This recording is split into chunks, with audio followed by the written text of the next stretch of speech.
Hello friends. कभी कभी हम जब एक्सेल में काम कर रहे होते हैं तो हमें कई बार ऐसा होता है कि हमें अपने टेबल या एग्जिस्टिंग रिकॉर्ड्स का लेआउट चेंज करना होता है। चाहे उसमें हमें कोई नई रो डाल रहे हों या कोई नया कॉलम इंसर्ट कर रहे हों या कोई डाटा को डिलीट कर रहे हों। जब भी हम ऐसा करते हैं तो हमारी उस एक्सेल शीट का लेआउट चेंज हो जाता है। जैसे कि अभी हमारे सामने स्क्रीन पर एक इंसर्ट करके वर्कशीट ओपन है हमारे लर्न वन लेआउट वर्कबुक में। तो आइए हम देखते हैं कि सपोज़ मेरे पास एक एग्जिस्टिंग रिकॉर्ड्स है यहाँ पर, जिसमें मेरे पास कुछ एम्प्लॉयज़ का डाटा है। अब मुझे यहाँ पर महेश के बाद या फिर मोहन के ऊपर एक रो इंसर्ट करना है। सो मैं देखता हूँ कि उसको कैसे इंसर्ट कर सकते हैं। हमारे पास इंसर्ट करने के लिए हमने जैसे कि पहले देखा था, हमारे पास एक ऑप्शन है। यहाँ पर हम राइट क्लिक करेंगे और यहाँ पर एक इंसर्ट आता है। जैसे ही मैं इंसर्ट करूँगा तो यहाँ पर एक रो इंसर्ट हो गई। पर हमारी यहाँ पर एक रो तो इंसर्ट हो गई जहाँ पर आप जो भी डाटा डालना चाहें वो डाल सकते हैं।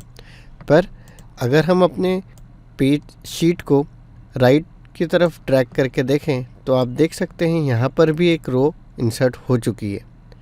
अब मैं चाहता था कि सिर्फ इस टेबल में चेंजेस हों। ऐसे ही हो सकता है कि आपकी शीट पर और भी कई सारे रिकॉर्ड्स बने हों और भी कई सारी टेबल्स हों, पर अगर आपने एक टेबल में इंसर्ट किया तो वो सारी टेबल में हो जाएगा, क्योंकि यहाँ पर डाटा आने के बाद ये टेबल तो फुलफिल हो जाएगी पर ये टेबल थोड़ा अजीब दिखेगा। सो इसको ओवरकम करने के लिए मैं पहले कंट्रोल Z कर देता हूँ। अब अगर मुझे सिर्फ इसी टेबल की चीज़ों को नीचे मूव कर देना है और उसके बाद यहाँ पर एक रो इंसर्ट कर देना है।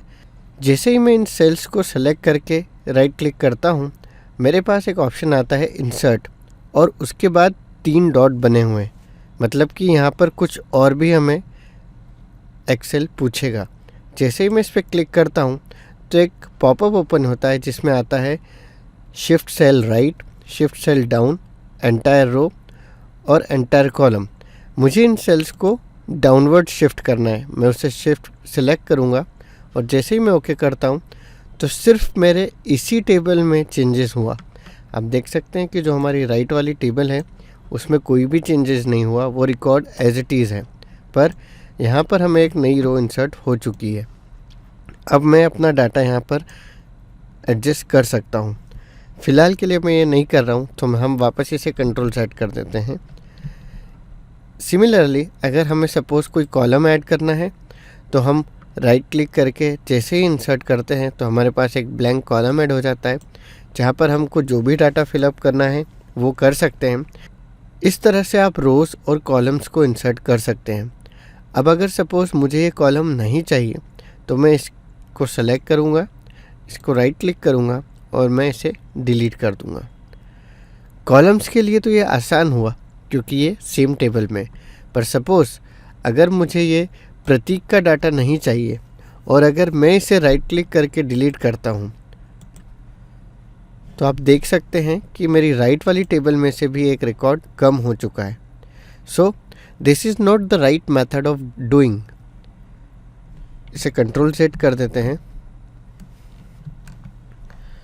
तो अभी हमारे पास राइट की टेबल में तीनों रिकॉर्ड्स अवेलेबल हैं। अब मुझे सिर्फ ये चाहिए कि मेरी ये वाली टेबल में से सिर्फ प्रतीक का रिकॉर्ड डिलीट हो। तो मैं प्रतीक के रिकॉर्ड को सेलेक्ट करता हूँ, फिर राइट क्लिक करता हूँ और डिलीट करता हूँ।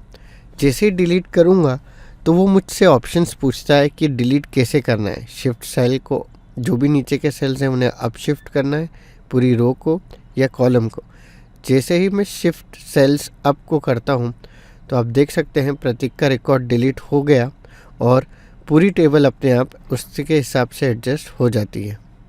सो मैं इसे वापस से कंट्रोल Z कर देता हूँ। सो इस तरह से आप किसी भी टेबल में कोई भी रोज़ को इंसर्ट या डिलीट कर सकते हैं, वो भी बिना किसी टेबल के डाटा को डिस्टर्ब किए।